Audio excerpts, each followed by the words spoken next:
I am, as you have heard by now, a monarchist, and yes, that means that I support a system in which the head of state is a king.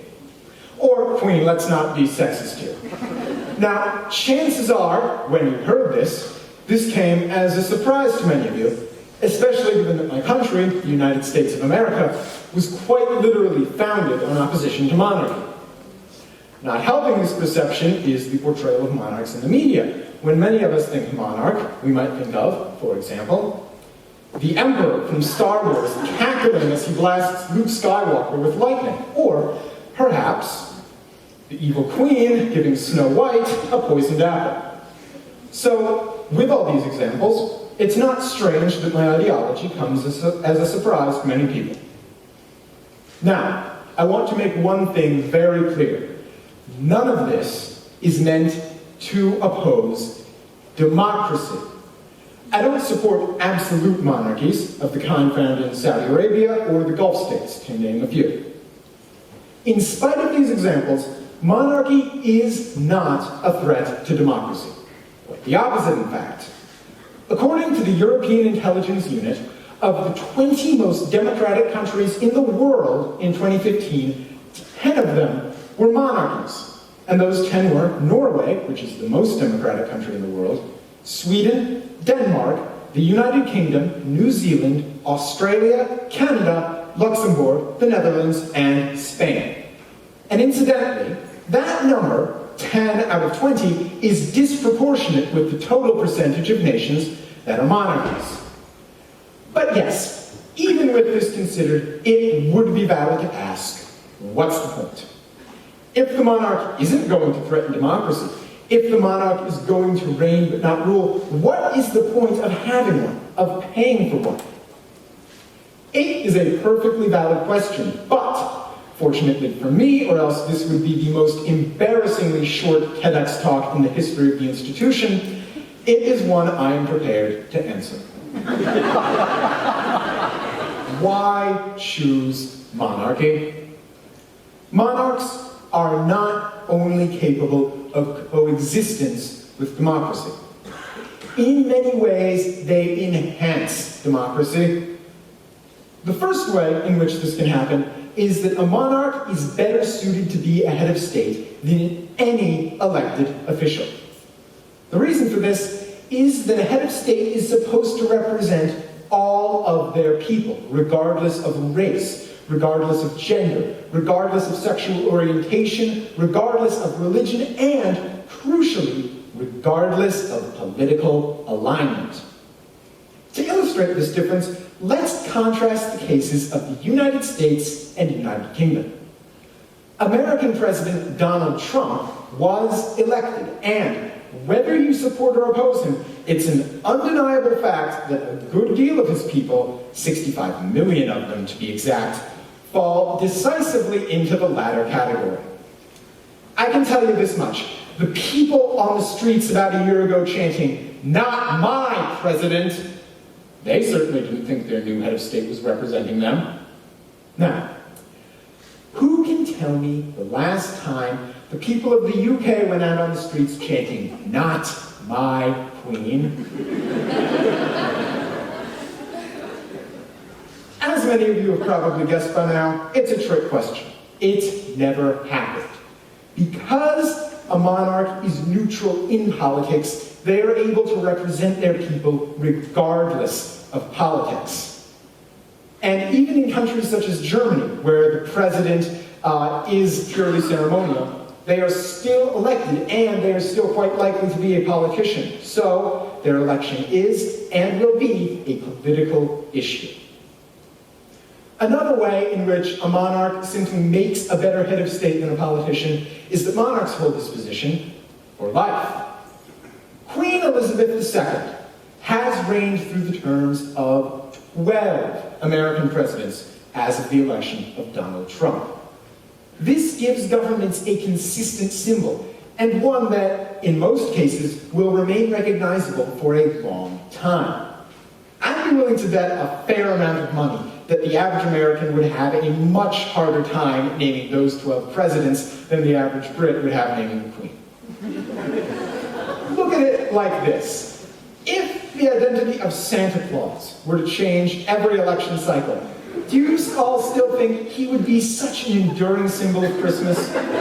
Somehow, I have to call that into question. So yes, all of this sounds good in theory, but is there any actual data that demonstrates that monarchs are better at representing their people than politicians? As a matter of fact, yes there is. Approval ratings. Queen Elizabeth II has, as of 2012, an average approval rating of 90%, and there is nothing to suggest that this would have fallen since then. This number has only been approached by 2 American presidents at any given time. Those 2 were Harry S. Truman at 88% in the immediate aftermath of the American victory in the Second World War, and George W. Bush at 90% in the immediate aftermath of the September 11th terrorist attacks. In both these cases, though, these high numbers were much more reactions to these presidents as symbols of the country, essentially reactions to these presidents acting in the same way constitutional monarchs regularly act, than they were to the presidents themselves. When it came to actual policy, both these presidents, well, the reaction to them was a bit more muted. They both have average approval ratings in the mid to low 40s, and likely to be much lower without the initial spike. This superiority in approval ratings isn't limited to the UK either. According to the Netherlands Times, 70% of the Dutch people support the king, and this number is matched throughout most of Europe's monarchies. The exception to this is Spain, at only 55%, but 2 things are worth noting. First, that this is still higher than a good deal of presidents, and second, that this number has been steadily rising since the ascension to the throne of the new King Felipe. What all of this suggests is that constitutional monarchs are better at public relations, and therefore better at being heads of state, than politicians. But why is it so important to have a head of state that's good at public relations, that's impartial? Why is it so important to have a monarch? Well, having an impartial head of state has, throughout history, demonstrably resulted in higher stability, especially in periods of general regional instability. Take, for example, the lesson we can learn from Latin American history.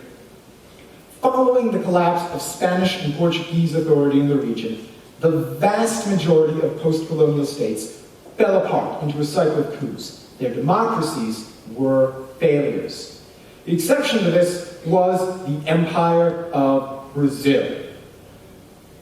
Brazilian governments had consistency. They might have changed, but they were still loyal to the same person, Emperor Pedro II. Pedro II also, it's worth noting, spearheaded the abolition of slavery in Brazil when the elite was against it. Then, in 1889, a military coup, backed by former slavers, deposed the monarchy and resulted in a period of instability, coups, counter-coups, weak democratic governments, and repression that did not end until 1985. And if you follow the news, you'll know that Brazil's democracy isn't exactly a model of stability.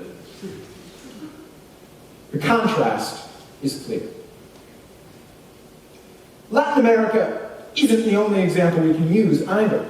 In the Middle East, the republics of Iraq and Syria are currently being overrun by violence and civil war after having their weak post-colonial governments, I'm noticing a pattern here, fall to ultranationalist dictators such as Saddam Hussein and the Assads.